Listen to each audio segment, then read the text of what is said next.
रोज बोले जाने वाले अंग्रेजी के जरूरी शब्द जो इस प्रकार हैं। आज के इस वीडियो में इन सभी शब्दों का सभी प्रयोग सीखेंगे। Use of all together. All together का मतलब है पूरी तरह से। अब इसे सेंटेंस में कैसे प्रयोग करेंगे? जैसे तुमने पूरी तरह से मेरा साथ दिया, तो पूरी तरह से इसके लिए प्रयोग करेंगे ऑल टुगेदर। जैसे you supported me all together, वो पूरी तरह से बदल गया है, तो सेंटेंस बनेगा he is changed all together. आप यहाँ पर चाहे तो इसके जगह पर हैज करेंगे तो और ज्यादा बेहतर होगा। आकाश पूरी तरह से अंग्रेजी बोलना सीख गया। Akash learn to speak English all together. तो इसे आप सेंटेंसेस बना सकते हैं। ऑल टुगेदर मतलब पूरी तरह से, और इसे आप वर्ब के बाद प्रयोग करेंगे। बिसाइड्स। बिसाइड्स का मतलब है के अतिरिक्त। जैसे besides plus object comma subject verb object. Ramesh के पास बाइक के अतिरिक्त 2 कार हैं। Besides a bike Ramesh has 2 cars. मेरे पास एक लैपटॉप के अतिरिक्त 2 फोन है। Besides a laptop I have 2 phones. तुम्हारे पास एक पेन के अतिरिक्त और कई सारी किताबें हैं। Besides a pen you have many books. मतलब के अतिरिक्त मतलब इसके साथ साथ और ये सभी भी हैं, वहां पर बिसाइड्स का प्रयोग किया जाता है। जैसे पेन के अतिरिक्त कई सारी किताबें हैं, मतलब कई सारे किताबें भी है और पेन भी है, दोनों हैं साथ में। ऑल। ऑल मीन्स सारा, सारी, सारे ऐसे बोलते हैं। जैसे ऑल द प्लस जो आपका नाउन आएगा वो नाउन प्लुरल होगा। जैसे मैंने सारी फिल्म देखा है। I have watched all the movies. तुमने सारी फाइलें जमा कर दिया। You submitted all the files. You submitted all the files, तुमने सारी फाइलें जमा कर दिया। उसने सारी किताबें पढ़ा है, तो सेंटेंस बनेगा he has read all the books. He has read all the books, उसने सारी किताबें पढ़ा है। One another. वन अनदर का मतलब है एक दूसरे, और इससे प्रयोग करते हैं मोर देन। इससे प्रयोग करते हैं मोर देन 2, मतलब 2 से अधिक हो। 2 लोगों से अधिक के साथ बोलते हैं। हम लोग एक दूसरे से बात कर रहे हैं। We are talking to one another, मतलब 2 लोगों से अधिक है, वहां पर बात हो रही है। तुम एक दूसरे के घर जाते हो। You go to one another's house. One another's house मतलब एक दूसरे के घर। वो एक दूसरे के साथ व्यापार करता है। He does a business with one another. तो ऐसे सेंटेंसेस कई सारे बना सकते हैं वन अनदर की मदद से। हैविंग मीन्स किए जाने पर। किए जाने पर मतलब हैविंग, या फिर बोल सकते हैं किए जाने के बाद। हैविंग बीन प्लस विथरी कॉमा लगाएंगे, सेंटेंस होगा। जैसे गली सजाए जाने के बाद हम लोग वहां पहुंचे। Having been decorated the street we reached there. Having been decorated the street, गली सजाए जाने के बाद वी रीच्ड देयर, हम लोग वहां पहुंचे। परीक्षा पास किए जाने पर सभी का प्रमोशन हुआ। Having been passed the exam everybody got promotion. तो ऐसे सेंटेंसेस बना सकते हैं हैविंग की मदद से। अपमानित किए जाने पर उसने नौकरी छोड़ा।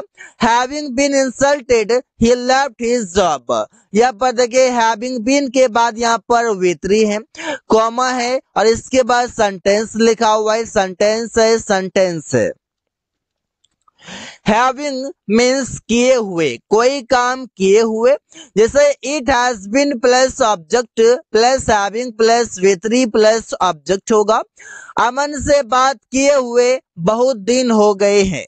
It has been a long having talked to Aman. अपने दोस्तों से मिले हुए 2 साल हो गए हैं। It has been 2 years having met my friends. Having met my friends, अपने दोस्तों से मिले हुए। ताजमहल घूमे हुए बहुत दिन हो गए हैं। It has been a long having visited the Taj Mahal. कोई काम किए हुए कोई समय हो गए हैं। कोई काम किए हुए ये दिखाने के लिए हैविंग का प्रयोग किया गया और हैविंग के साथ वर्ब का थर्ड फॉर्म। येट मीन्स अभी भी या अभी तक। जैसे subject verb object plus yet sentence के लास्ट में प्रयोग होगा। वो अभी तक घर नहीं आया है। He has not come to house yet. उसने अभी भी अंग्रेजी नहीं सीखा है। He has not learnt English yet. Yet means अभी भी या अभी तक और इसे सेंटेंस के लास्ट में प्रयोग करेंगे। तुम अभी तक दिल्ली नहीं गए हो। You have not gone to Delhi yet. और yet का प्रयोग हम तब करते हैं जब काम स्टार्ट वे नहीं हुआ हो, मतलब स्टार्ट नहीं हुआ हो, कोई काम करना शुरू भी नहीं हुआ हो। अगेंस्ट मीन्स के विरुद्ध या फिर के खिलाफ। के विरुद्ध हो या के खिलाफ हो, इसके लिए प्रयोग किया जाता है। तुम क्यों अमन के खिलाफ हो? Why are you against Aman? Why are you against अमन? तुम क्यों अमन के खिलाफ हो? वो तुम्हारे खिलाफ बात करता है। He talks against you. He talks against you. वो तुम्हारे खिलाफ बात करता है। हम लोग किसी के खिलाफ नहीं है। We are not against anyone. We are not against anyone. हम लोग किसी के खिलाफ नहीं है। Even after का मतलब है इसके बाद भी। जैसे पढ़ा लिखा होने के बाद भी अमन बेरोजगार है। Even after being educated, पढ़ा लिखा होने के बाद भी अमन इज जॉबलेस। अमन बेरोजगार है। मेरे सलाह के बावजूद भी उसने वो काम नहीं किया। Even after my advice, he did not do that work. तो यहाँ पर आप देख सकते हैं सेंटेंसेस कितना इजी से बनाया जा रहा है, आसानी से बना सकते हैं। मैंने उसे पैसे देने के बाद भी वो कपड़े नहीं खरीदा। Even after I gave him money, पैसे देने के बावजूद भी He did not buy clothes. उसने कपड़े नहीं खरीदा। यहाँ पर ऐसे बोल सकते हैं even after giving money, लेकिन यहाँ पर अलग से लिखा हुआ है even after के बाद भी I gave him money, मैंने उसे पैसे दिया, इसके बाद भी he did not buy clothes, उसने कपड़े नहीं खरीदा। Even as means जैसे ही, डॉट डॉट डॉट वैसे ही, इसके लिए प्रयोग करते हैं। Even as plus clause comma clause होगा। जैसे हम सेंटेंस बनाते हैं जैसे ही सुमन ने मुझे देखा वैसे ही वो हंसने लगा, तो सेंटेंस बनेगा even as Suman saw me, he began to laugh. He began to laugh, वो हंसने लगा। जैसे ही मेरे दोस्त ने मुझे बुलाया वैसे ही मैं उसके पास गया। Even after my friend called me, I went to him. जैसे ही प्रिया घर आई वैसे ही सभी लोग खुश हो गए। Even as Priya came to house, all the people got happy. All the people got happy. सभी लोग खुश हो गए। How often का मतलब है कितनी बार। जैसे how often plus helping verb subject main verb object plus question mark। हम लोग कितनी बार मैच जीतेंगे। How often will we win the match? Suresh कितनी बार बाजार गया। How often did Suresh go to market? How often means कितनी बार। कितनी बार मतलब how often। तुमने कितनी बार अंग्रेजी बोला। How often did you speak English? How often did you speak English? तुमने कितनी बार अंग्रेजी बोला। How far means कितना दूर, मतलब यहाँ डिस्टेंस की बात होगा। जैसे how far plus helping verb subject main verb object plus question mark। तुम कितनी दूर इसे फेंक सकते हो। How far can you throw it? वो कितना दूर काम करने जाता है। How far does he go to work? How far does he go to work?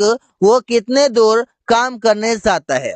वे लोग कितना दूर दौड़ सकता है? How far can they run? How far can they run? वे लोग कितना दूर दौड़ सकता है। तुम कितना दूर जा रहे हो? How far are you going? How far are you going? तुम कितना दूर जा रहे हो।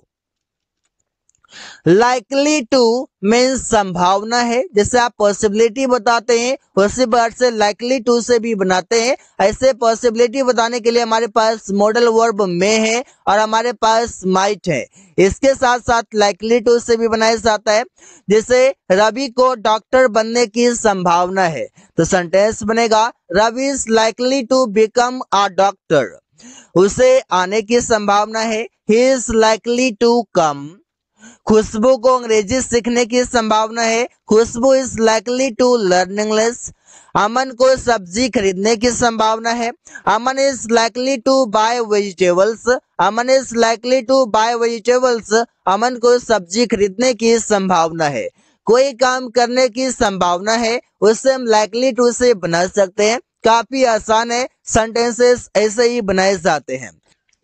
नन ऑफ मीन्स में से कोई नहीं, जैसे मेरे भाई में से कोई बेरोजगार नहीं है। None of my brothers are jobless. Aman के दोस्त में से कोई खाना नहीं खाया है। None of Aman's friends have eaten food. यह बद के नन जो वह वर्ड है ये खुद नेगेटिव वर्ड है। इसके साथ साथ आप अलग से कोई भी नेगेटिव वर्ड मीन्स नॉट का प्रयोग नहीं करेंगे क्योंकि ये खुद नेगेटिव है। उनमें से कोई नहीं मुझसे मिला है। I have met none of them. I have met none of them. उनमें से कोई नहीं मुझसे मिला है।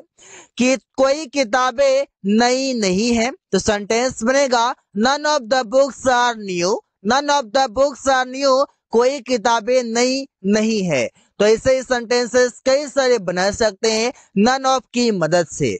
So guys, thanks for watching. That's all for today.